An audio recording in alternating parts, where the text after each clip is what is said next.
तो hello traders, आज की इस वीडियो में हम लोग 3 ऐसे टूल्स के बारे में जानने वाले हैं जिसको जानने के बाद आपकी ओवर ट्रेडिंग बहुत ज़्यादा कम हो जाएगी। मतलब आप ओवर ट्रेडिंग करेंगे ही नहीं, जिससे आपका लॉस नहीं होगा।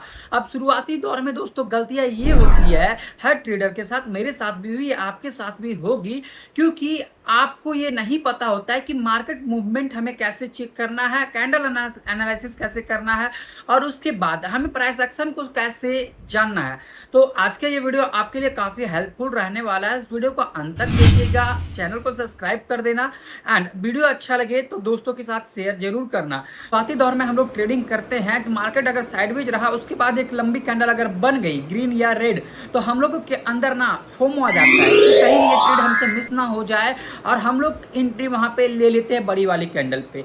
लेकिन अंत में क्या होता है कि हम लोगों की एंट्री गलत होती है, मार्केट धीरे धीरे अगर नीचे आने लगती है तो हम लोग डर जाते हैं कि भाई ये यार रेड जो दिखा रहा है ये काफ़ी ज़्यादा खतरनाक है, हम लोगों को लॉस हो रहा है, और हम लोग फियर के कारण ट्रेड को एग्जिट कर देते हैं। और फिर अंत में क्या होता है कि वही ट्रेड उसी कैंडल के थोड़ा सा नीचे जाकर एक लंबा सा मूवमेंट देता है, और फिर हम लोग अपने अंदर को कोसते हैं कि यार काश मैंने थोड़ा सा और नीचे एंट्री लिया होता तो अच्छा होता, ये ट्रेड बच जाता। लेकिन हमें एंट्री किस जगह पे लेना है एक्चुअल अगर ये हमें पता चल जाए तो हम लोग आराम से शांत बैठकर ट्रेड को कैप्चर कर सकते हैं। दूसरी सबसे बड़ी गलती ये होती है कि मार्केट में हम लोग आने से पहले सपोर्ट एंड रेजिस्टेंस सीखते हैं, और ये हर कोई सीख जाता है। सपोर्ट एंड रेजिस्टेंस मार्केट में हम लोगों ने ड्रॉ कर लिया, जैसे ही सपोर्ट को ब्रेक करता है और फिर मार्केट रिवर्स आता है, जिससे एसएमसी के भाषा में लिक्विडिटी स्वीप कहते हैं। उसके बाद ट्रेड धीरे धीरे नीचे आता है। हम लोग टारगेट रखते हैं कि नेक्स्ट लिक्विडिटी एरिया जिस जगह पे है ट्रेड उस जगह तक जा सकता है, लेकिन ऐसा नहीं होता।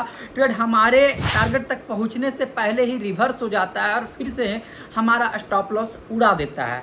तो ये दो गलतियां होती है। तीसरी गलती हम लोग ये करते हैं कि मार्केट में जब कोई लंबी सी मूवमेंट चलती है, मूवमेंट के बाद जब पुल बैक आता है और हम लोग पुल बैक पे एंट्री ले लेते हैं और टारगेट रखते हैं कि हमारा नेक्स्ट टारगेट तक मार्केट जा सकता है, क्योंकि ये पुल बैक है तो इसके बाद हो सके तो बड़ा मूवमेंट बचा हो, और उस जगह पे हम लोग नहीं पहुंच पाते हैं और फिर से ट्रेड रिवर्स हो जाता है। उस समय भी हमारा स्टॉप लॉस हिट हो जाता है। 2-3 बार स्टॉप लॉस हिट हो गया कंटिन्यूस 3 डेज में, तो हम डिप्रेशन में चल जाते हैं। हम लोगों के अंदर ओवर थिंकिंग आ जाती है कि यार ट्रेडिंग हम लोग ने स्टार्ट किया था, इतना सब कुछ पढ़ लिया, इतना सब कुछ सीख लिया, अब फिर भी स्टॉप लॉस हिट हो रहा है, फिर भी लॉस हो ही रहा है। तो दोस्तों प्रॉब्लम आप में नहीं है, आपके साइकोलॉजी में नहीं है, प्रॉब्लम है दोस्तों कि आप उस रूल्स को फॉलो नहीं कर रहे हैं जो कि मार्केट में अप्लाई हो रही है आज के समय में। अगर सीधे सीधे टारगेट मिल ही जाता तो बड़े प्लेयर जो है तो आसानी से पैसा गवा देते हैं, छोटे प्लेयर आसानी से पैसा कमा लेते हैं। तो सबसे पहले नंबर पे आती है दोस्तों ईएमए। ये हर किसी ने सुना ही होगा, हर कोई ईएमए लगाता ही है अपने चार्ट पे, लेकिन प्रॉपर नहीं यूज कर पाता। इसका सबसे बड़ा रीजन है कि ईएमए का नॉलेज है ही नहीं। तो आप ईएमए अगर लगा भी लेंगे तो क्रॉस ओवर ट्रेड करेंगे तो आपको बार बार ट्रैप होगा, आप बोलेंगे यार फालतू है, इंडिकेटर है, काम ही नहीं करता है। लेकिन एक्चुअली में ट्रेड के दौरान ईएमए यूज कैसे करना है हम लोग देखते हैं चार्ट पे। जब भी मार्केट में इस टाइप की बड़ी कैंडल बने तो डायरेक्टली बड़ी कैंडल के टॉप पे एंट्री हमें नहीं लेना है, जब तक वेट करना है जब तक प्राइस ईएमए पे टच ना करे, और ईएमए पे टच करके अगर एक ग्रीन कैंडल बना देता है जो कि रेड कैंडल का 50% हो, तब एंट्री आप ले सकते हैं। दूसरे नंबर पे आती है दोस्तों आरएसआई डाइवर्जेंस। ये भी काफी इंपॉर्टेंट टूल्स है, ये पुल बैक के दौरान यूज होता है। अगर आपने आरएसआई डाइवर्जेंस को पकड़ लिया किसी भी टाइम फ्रेम पे तो आप इजीली ट्रैप होने से बच जाएंगे और रियल पुल बैक पे आप ट्रेड करेंगे और आपको अच्छा खासा प्रॉफिट होगा। ईएमए पे पुल बैक लेने के बाद मार्केट कितनी दूरी तक जाएगा इससे हम लोग तय करते हैं आरएसआई डाइवर्जेंस से।